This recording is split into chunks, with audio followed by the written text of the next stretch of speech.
দর্শক আগের সিরিজে সুযোগ পেয়েছিলেন, তবে নিজেকে মেরে ধরতে পারেননি।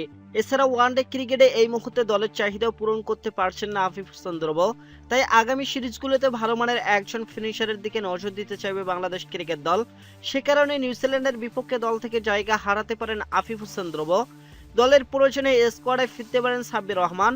পাশাপাশি আকবর আলীর সুযোগ পাওয়ার সম্ভাবনাও রয়েছে। সব মিলিয়ে নিউজিল্যান্ড সিরিজে সাব্বির ও আকবরকে নিয়ে আলোচনা চলছে। পাকিস্তানের বিপক্ষে তৃতীয় ম্যাচে 17 রানের জুটি করে শুরুতে 6-এর বেশি রান রেটে ব্যাটিং করেছিল বাংলাদেশ। এদিন 100-এর বেশি স্ট্রাইক রেটে সেঞ্চুরি করেছিলেন তানজিদ হাসান তামিম। তানজিদ হাসান তামিম আউট হওয়ার পরও ভালো অবস্থানে ছিল দল। শেষ 15 ওভারে বাংলাদেশের সামনে ছিল 320 থেকে 350 রান করার সুযোগ, কিন্তু সেই লক্ষ্য ছুঁতেই পারেনি তারা, বরং 300 রানের আগেই থেমে যায় টিম টাইগার্স।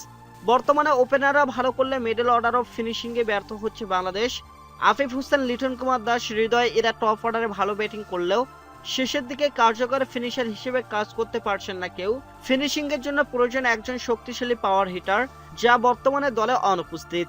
দর্শক এর আগে ফিনিশার হিসেবে খেলেছিলেন মাহমুদুল্লাহ রিয়াদ, পরে জাকের আলী অনেককেও দেখা গেছে এই ভূমিকায়। তবে স্পিন খেলার দুর্বলতার কারণে তিনি দল থেকে ছিটকে পড়েছেন।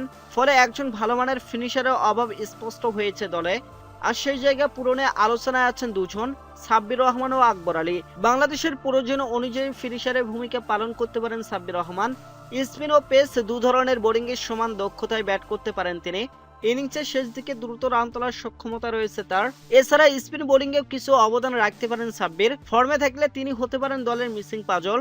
দর্শক অন্যদিকে আকবর আলীও রয়েছেন ব্যাকআপ হিসেবে। তার সবচেয়ে বড় শক্তি হলো স্পিনারদের বিপক্ষে দারুণ ব্যাটিং দক্ষতা। আকবর দ্রুত রান তুলতে পারেন, আবার প্রয়োজনে দায়িত্ব নিয়েও খেলতে পারেন। দীর্ঘদিন ধরে তিনি বিসিবির নজরে রয়েছেন। শোনা যাচ্ছে আইপিএল এর কারণে নিউজিল্যান্ড দলে নতুন মুখ দেখা যেতে পারে। ফলে এই সুযোগটি কাজে লাগাতে পারলে বাংলাদেশ দলের জন্য বড় অর্জন হতে পারে।